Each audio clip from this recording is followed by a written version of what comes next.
আলহামদুলিল্লাহ বাংলাদেশের শেষ সীমান্ত সেটা আসলে ভাষা প্রকাশ করার মতো না।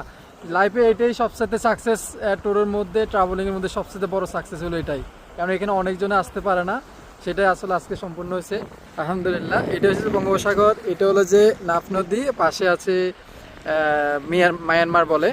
আমরা একদম বাংলাদেশের দক্ষিণে যে কর্নারে যে এটা মানচিত্রটা দেখা যায় সেই জায়গার মধ্যে একদম দাঁড়িয়ে আছে আলহামদুলিল্লাহ। আমাদের সাথে আমাদের ভাই ব্রাদার আরো অনেকজন আছে, সবাই একসাথে একটা গাড়ি নিয়ে চলে আসছে আলহামদুলিল্লাহ। বিশাল জায়গা না?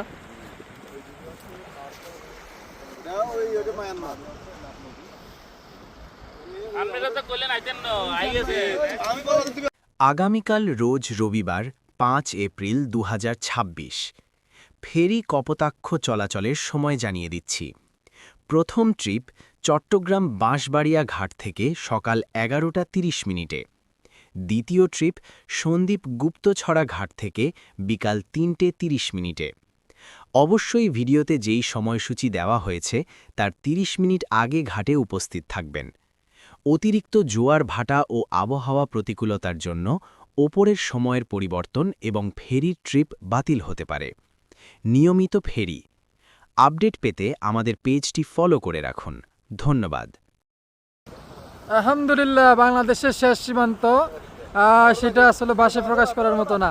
লাইফে এটাই সবচেয়ে সাকসেস, ট্যুরের মধ্যে ট্রাভেলিংয়ের মধ্যে সবচেয়ে বড় সাকসেস হলো এটাই, কারণ এখানে অনেকজনে আসতে পারে না, সেটাই আসলে আজকে সম্পূর্ণ হয়েছে আলহামদুলিল্লাহ। এটা হচ্ছে বঙ্গোপসাগর, এটা হলো যে নাফ নদী, পাশে আছে মায়ানমার বলে।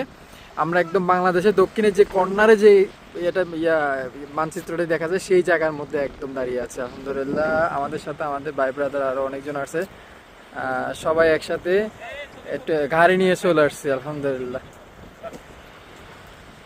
বিশাল জায়গা না?